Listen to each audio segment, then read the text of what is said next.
How do you develop a business model? Every new business venture begins with a promising business idea. This idea needs to be developed, structured and well thought through. Only then can you come up with a sustainable business model.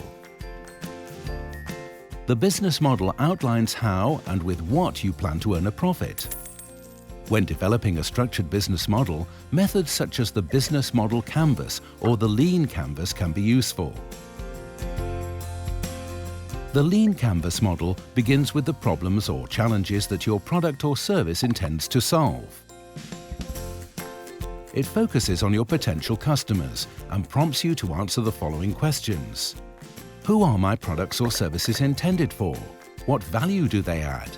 What do they offer that competitors' offerings do not? What alternatives and what competitors already exist on the market in this segment? How do I let my target group know about my products or services? What are the most suitable sales channels? How and with what do you earn a profit? Above all, what sales volume do you need to reach in order to break even?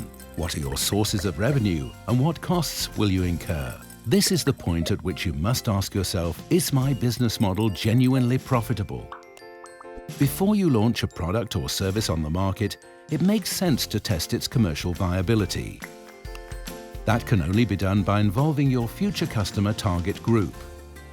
Only then can you ensure that your product or service really gives potential customers what they want, and that they are prepared to pay for it. Okay, got that?